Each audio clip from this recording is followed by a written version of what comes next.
Good morning, scholars. So today we are going to still be working on our seasons and the type of weather we see in those seasons. So yesterday we should have watched a video over winter. So we also during that read aloud we learned about our seasons cycle. So we start off with winter, spring, summer, and then autumn. Okay, so we know in the winter time that it's cold. In the springtime, it's a little bit warmer and there might be some rain. In the summer, it's obviously hot. That's when you go swimming and you wear short sleeve shirts and you wear shorts outside. And then we know in the autumn, it's getting a little bit chillier. You might need to wear a hoodie and longer pants. So today we are going to be talking about spring. So go ahead and listen and enjoy. Dear kindergartners, in my last letter, I told you all about winter. In today's letter, I'm going to tell you about the next season in the cycle of the seasons. Do you know which season that is? So just think about it for a second. The next season is spring. Spring doesn't arrive all of a sudden. Spring arrives gradually. So that means that spring comes slowly or bit by bit. So like it doesn't come all in one day. It just kind of slowly builds and it slowly gets warmer and warmer and things like that. Spring begins in the middle of March and it continues throughout the months of April and May. Let's look at the calendar to see the months in spring. So if we have our calendar, we have January, February, March.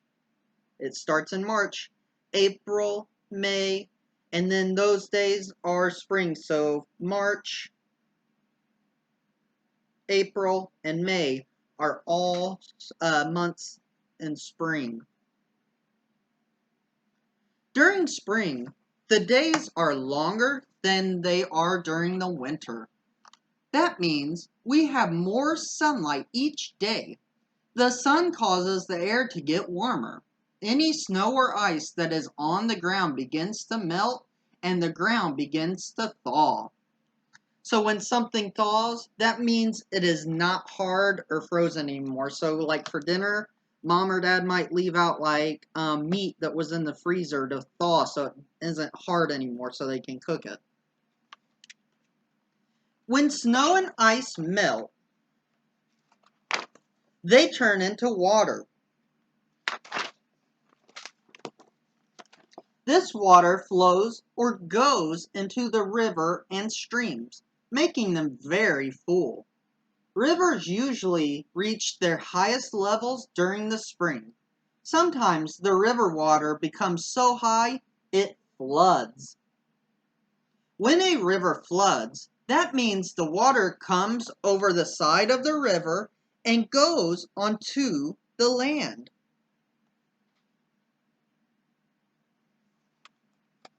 Sometimes something else that causes some rivers to flood is the rain during spring. There are many rainy days in the spring, especially in March and April. Sometimes after rain, you can see a colorful rainbow in the sky. So just be thinking after it rains one day, have you ever seen a big, beautiful rainbow? There is a saying that tells us April showers bring May flowers. This means that the rains of April help plants to grow big and healthy, so they produce beautiful flowers in May and throughout the summer. Besides being rainy, spring is also a very windy season. In fact, the windy beginning of spring is a perfect time to fly a kite. Some people say March comes in like a lion and goes out like a lamb. So that means basically that that March starts off like stormy and rainy and windy, like a big powerful lion. It's really loud. And then by the end of spring, it kind of cools down a little bit. It's calm, not as much wind, like a soft, gentle lamb. The world outside changes during spring. Flowers are one of the most important signs of spring because they tell you that the plant world has come to life once again.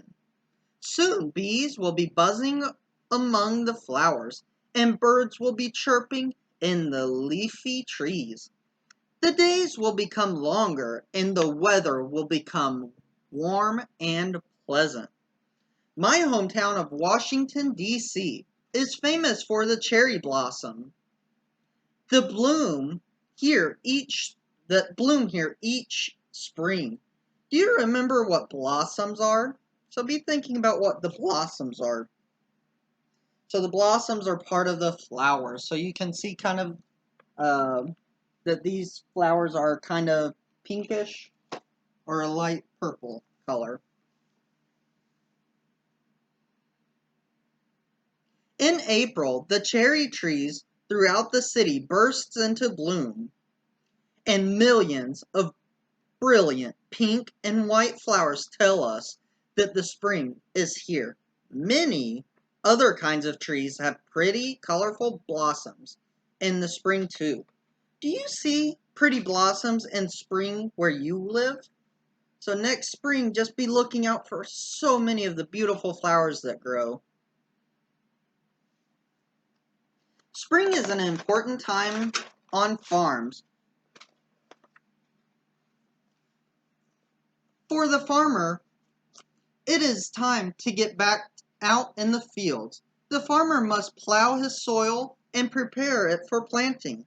He plows the field in order to bring up the nutrients or healthy parts in the soil. Then the farmer will go through his plowed fields and plant the seeds in neat rows.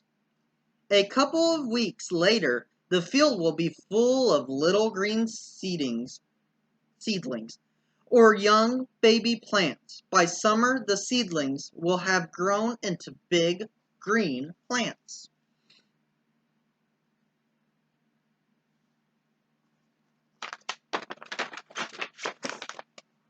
Spring is also an important time for animals on the farm. Many animals give birth to a new baby animal in the springtime. The barnyard and fields are full of baby animals. Baby horses, called foals, play in the fields. Lambs nuzzle close to the mother sheep. Ducklings line up and follow their mother duck to the pond. Spring is also a time to celebrate more holidays. Several holidays are celebrated during the springtime. During the Christian holiday of Easter, some people decorate eggs and go on Easter egg hunts. During the Jewish holiday of Passover, special food is served to family and friends at the Passover Seder. The Hindu holiday of Holi is a festival of colors during which people celebrate the colors of springtime by dancing, singing, and sprinkling colored water on each other.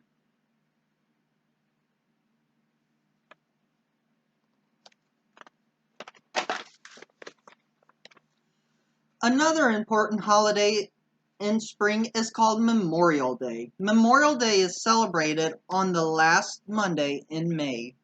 On this day, we honor the American men and women who have fought in different wars to protect the United States. Many people celebrate Memorial Day with parades, picnics, barbecues, and family gatherings. I hope you enjoyed hearing about spring. So at home today, discuss something that you learned today with mom or dad. Just go up and say, Mom, Dad, there's something really, really awesome that I need to tell you about the springtime, okay? So, thank you for answering my questions about spring. Now, I know what spring is like where you live. Your friend, Annie. All right, friends, I hope you guys enjoyed learning about spring. Come back tomorrow and we will be learning about our summer. So, goodbye, friends. Have a nice day.